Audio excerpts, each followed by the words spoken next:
Hello, and thank you for joining me today for an attempt at a flip through of my Creep on June Nevermore Ledger journal. Thank you to all of you who have downloaded the story that I put up on Ko-fi, Coffee, whatever. And yeah, I put a link in my community tab to where you can find that, and it's free. But I appreciate those of you who have downloaded it because it was, I never really thought anyone would be that bothered about it. So it was just really nice to know that people actually wanted a copy of my story. And it's in it.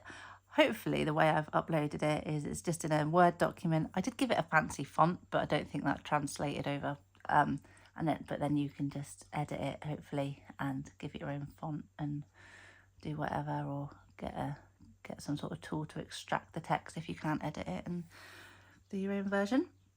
But yeah, thank you for that. Now, I don't know how I'm going to do this because I can't even close this book. This is literally so I can't even really. so we will try and do a flip through. Also, I am filming this on Thursday, the 3rd of July today, and I did go to see Alanis Morissette last night in Cardiff, so my voice does seem to be okay, but occasionally it does go a bit croaky. So if I talk for too long and my voice breaks, then that's why. Me, angry girl singing, but Alanis was epic, so worth every single part of her sore throat, sore back, sore feet, whatever, don't care. She was amazing. So let's get into this, shall we? So this is the front cover, as you can see, and just as a reminder, so I put a bit of the raven in the background, put a picture of Poe, some kind of beaten up old bits of cardboard and some texture paste, and the quote, "I became insane with long intervals of horrible sanity." And then the book itself is made up by book page, not official book page, printed off book page of Poe works, all kind of ripped up and put together, and then bound with a 3-hole pamphlet stitch with that kind of black and red wax thread. And I think that is all I can say about the front cover. So let's see if we can get to page 1. I don't know. This is, ridiculous. Right, so I can't even open it. So the inside is the same. It's got some more of that book page. And then, I can't even put my camera up any higher. So, should we work from the back and go forwards? No, that's silly. Right. So this is the first page. This one is the printed bits from the kit. And then we've got this where Edgar arrives in England. And we've got the first encounter with Alice. Lovely, lovely Alice. And this little envelope with the quote on: "At midnight in the month of June, I stand beneath the mystic moon. I stand amid the roar of a surf-tormented shore." And then we've got the moon there. And this just opens. And inside we had the... can't even get this out. Bit of the sleeper. Somewhere to write on. And just as he's kind of out and about, was that put out? No. And that was the name of the guest house he was staying in. So in this next side, we've got: "Fair river, in thy bright clear flow, thou art an emblem of the glow, for in my heart, as in thy stream, her image deeply lies." I turned that into a tag. And then we've got all the books in his room. And then her on the back. And let's try and open this. So, dropping everything. Quote here: "If you wish to forget anything on the spot, make a note that this thing is to be remembered." Too true. And here's some of his tea bag. They wouldn't have had tea bags in those days, but for the sake of this, he did. And I'm just trying to get the thing off of here one-handed. A sec. And we had in here a little scrappy notebook. You'll see as I go on, there's less layers to things because I just couldn't. And then in the background, I wrote out the poem for this one and just popped some bits here, if you can even see. Sorry if this is making you dizzy. And then here was the first, the Chutes and Ladders, Vines and Ladders game that I put on with magnets. Just some of the kit over here. And then got them going into the forest. This envelope. And inside there's a little note with a quote on it. Then on the back it's just like that. And there's the prompt: far in the forest, dim and old for her, may some tall vault unfold, some vault that oft hath flung back black and winged panels fluttering back.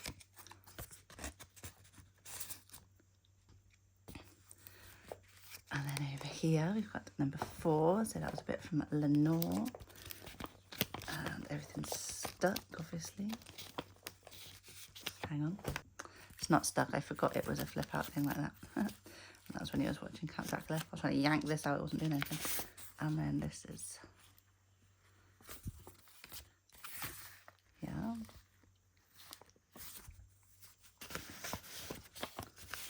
Go back there. And then we have the golden bowl. Here, oh, and this is part of the page as well. Ah, broken is the golden bowl, let the bell toll. A saintly soul floats on the Stygian river, the mystery which binds me still. That was his little playthrough you could read. This is the worst flip through video ever. Oh, sorry. See if I can just zoom you out a bit. There we go. And then this is: the spirits of the dead who stood in life before thee are again in death around thee, and their will shall overshadow thee. Be still. And this just flipped out like this. You can't really see, but number 6, shadowy, shadowy, yet unbroken, is a symbol and a token, how it hangs upon the trees, a mystery of mysteries. And this pops out like this. Can you see? Probably not. But obviously, if you want to see it in more detail, just go back and watch the videos if you haven't seen them. Oh, and then I did this acetate tree with a bit of the raven in the background, and then her in this big tag that just flips over, or does it open? Oh yeah, it does open up, but there's nothing inside it. There's a skull inside it. There we go. Take these out. I'm going to forget what pages these all went in. And then we had Werewolf Day, although this is just where we learned about the werewolves. We didn't actually encounter any yet. But it was good foreshadowing for later. Not that I was doing any foreshadowing, because I didn't have a clue where the story was going at any point. Oh, sorry if I swabbled you then. And this was: from the torrent or the fountain, from the red cliff of the mountain, bottomless vales and boundless floods and chasms and caves and titan woods. Number 7.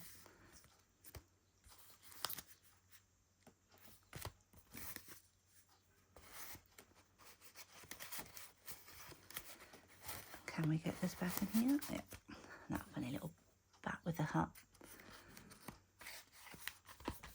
And then, oh, we've got this flippy doo. There he is: from the thunder and the storm, and the cloud that took the form when the rest of heaven was blue, of a demon in my view. You'll just have to take my word for it that there's stuff on the other side of there, because I can't bring it in. And then we had, oh, this is still part of this one, I think. Did she come up? No, can't remember what's tags and what's not. Maze. Just some stuff on this page. Funny little ghost.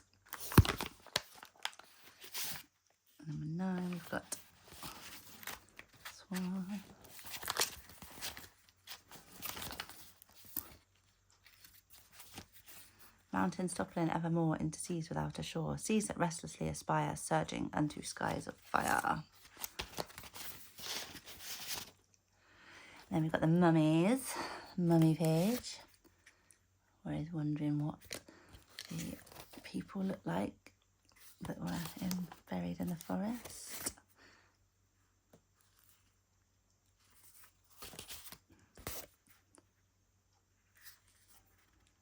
"'Tis a happiness to wonder, 'tis a happiness to dream. In these rapid, restless shadows, once I walked at eventide, when a gently silent maiden walked in beauty at my side." Let's try and get these back in. "Even in the grave, all is not lost." I love these Poe quotes from Release the Craft. And this is the little tic-tac-toe of Pumpkinhead when he was reading Ozma of Oz.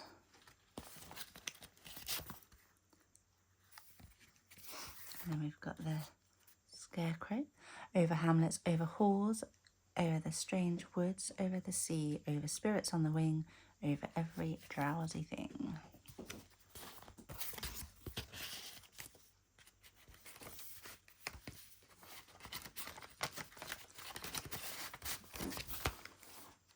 And then this envelope that opens out, I think. Does it? Oh yeah, it comes out and then opens out. No, it doesn't open out, it's just an envelope. "We loved with a love that was more than love. For the moon never beams without bringing me dreams." And "And so being young and dipped in folly, I fell in love with melancholy. Deep in earth my love is lying, and I must weep alone."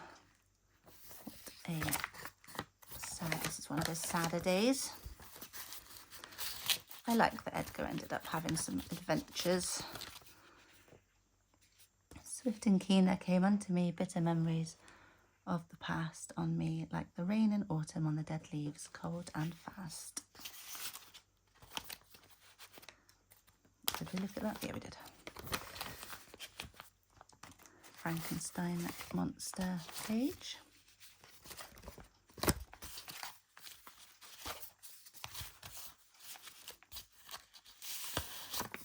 Here he is.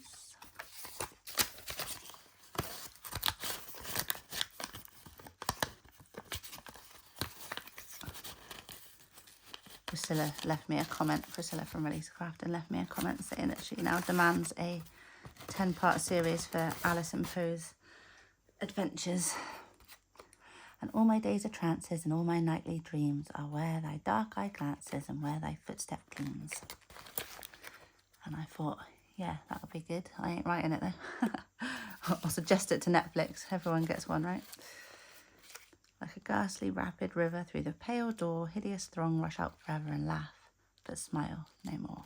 And this is when he was in the castle, and it was a little bit spooky. And then what happened? This portrait disappeared. This is when things were starting to get a little bit strange in the village of Ravenglass. Oh, can I put this down now? Maybe I can start to put it down. Can you still see?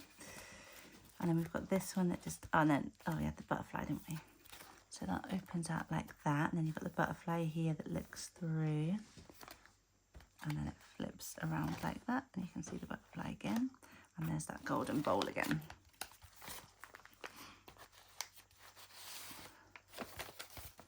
"Words have no power to impress the mind. My sorrow I could not awaken, my heart to joy at the same tone, and all I loved alone."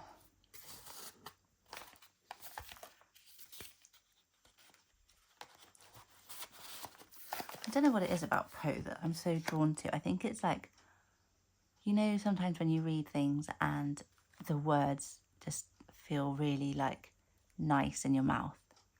Like the way that like the Raven's written, like the stanzas and stuff, it just feels so nice. And Annabelle Lee just, it's almost song-like. But really, really sad.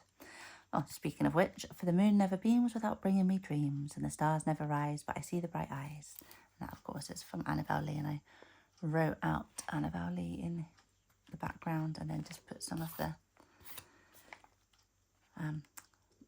quotes in there. And I can never dissever my soul from the soul of the beautiful Annabelle Lee. It's like bits like that, it just it's very tuneful. Got this, oh yeah, this envelope that flips up, and then just the letter from Alice asking him to accompany her to her mother's funeral. Oh, Mary, bless her.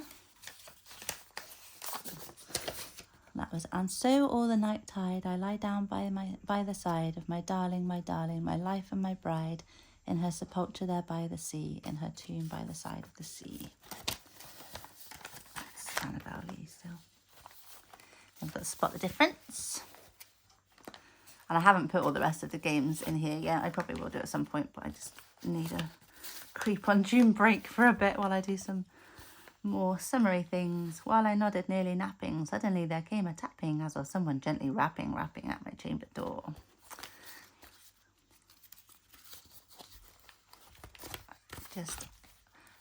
I have it as one of my life's missions to memorise all of the Raven. That's never going to happen, is it? Because it's so long. But, you know, I've got at least the first couple of lines down.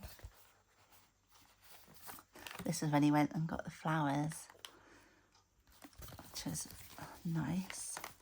And the silken, sad, uncertain rustling of each purple curtain thrilled me, filled me with fantastic terrors never felt before.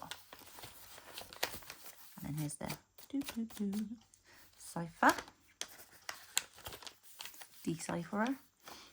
By a route obscure and lonely, haunted by ill angels only, where an eidolon named Night on a black throne reigns upright. And I wrote out Dreamland, part of Dreamland. As much of Dreamland as I could fit in this.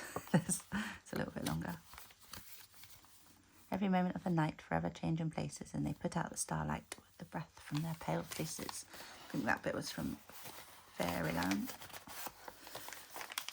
Nearly knocking everything off my table. My little table. This is the table that I craft on, so it's very, very small. I mainly do my crafting on my lap because I like to sit back a bit. Deep into that darkness peering, long I stood there, wondering, fearing, doubting, dreaming, dreams no mortal ever dared to dream before. There's a Spotify playlist of, what's his name? Oh, I've started talking now and I can't remember his name. But it's him and it's somebody else doing all of the, doing a lot of the Poe stories and poems. What's his name? Christopher something.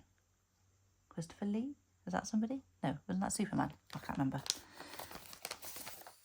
Well, I've started that now and I won't remember. Open here I flung the shutter, when with many a flirt and flutter in there stepped a stately raven of the saintly days of yore. Do you know what I'll do? I will find it out and I will put it as a little word across here so you can see, because that was very uninformative of me and you can look it up. And this is when he found the Hayward tomb. And that started all kinds of chaos. Well, to be fair, Poe didn't start all the chaos. It was started pre-Poe's arrival. Poe just started to uncover some stuff. Here he is being confused. Trying to write, but it's coming up with nothing. And here's some stuff from what he was reading about. This I sat engaged in guessing, but no syllable expressing to the fowl whose fiery eyes now burned into my bosom's core. This and more I sat divining, with my head at ease reclining on the cushion's velvet lining that the lamplight gloated o'er. I can never say o'er, I always just say over. And this is a little Crow Law booklet that I added in. I already had made from some screenshots I took of Instagram. This is an interesting one. How to stare at crows without offending, alarming, or becoming cursed. Don't stare, gaze. Use the side of your eyes like a fox in a fable. Blink slowly like a creature with no enemies. Tilt your head, not in mockery, but in mimicry. Let your curiosity be soft, not sharp. No sudden moves. Crows are not impressed by drama. Offer silence like a gift wrapped in wind. If the crow caws, nod once. You've been acknowledged. If the crow flies away, do not follow. But do whisper something kind into the space it left. And if it stays, congratulations, you've passed the first part of the test. And then we've got, of course, Once Upon a Midnight Dreary, while I pondered weak and weary over many a quaint and curious volume of forgotten lore. Now some more acetate. So I didn't mean to have a little interval there where I told you about crows. But the raven still beguiling all my fancy into smiling, straight I wheeled a cushioned seat in front of bird and bust and door.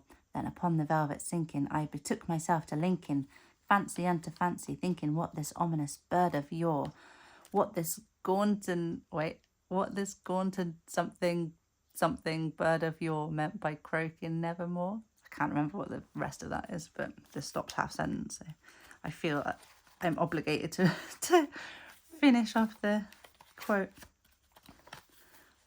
Again, I wish I knew the whole thing off by heart. And suddenly there came a tapping as of someone gently rapping. And then this is this little pocket. This is where the first encounter with the actual werewolf. What are all these scratch marks? And this was, I really enjoyed doing that, putting the werewolf behind the acetate and then texture pasting the black, dark, silhouette trees onto the front. I thank you to Jodie for doing that and giving me inspiration.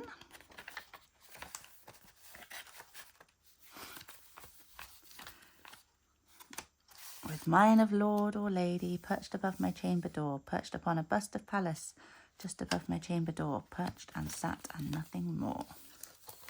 And here he is, sitting in front of his window. And there's the butchers and there's Alice running away.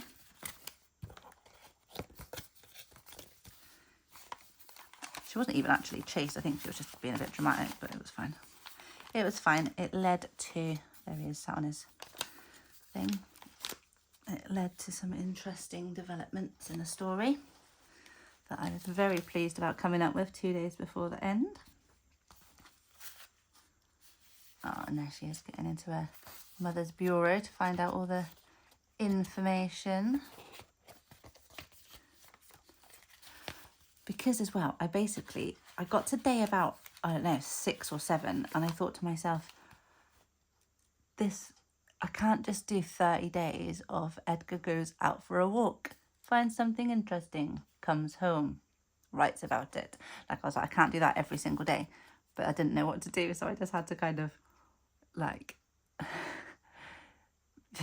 just see, like just take the words that were in the prompt and just be like, right, what can I do? And then I don't know, my brain just goes off in all kinds of directions. And this is when we met Aunt Geraldine, Jerry, as she does not like to be called, and her bag of tricks. I probably could put this on something now, but I'm not going to. I'm just going to struggle and make you watch me struggle. Oh, and then we had all the little bits and pieces, didn't we? And here, the chapel that we had to go to. And then, of course, what happens?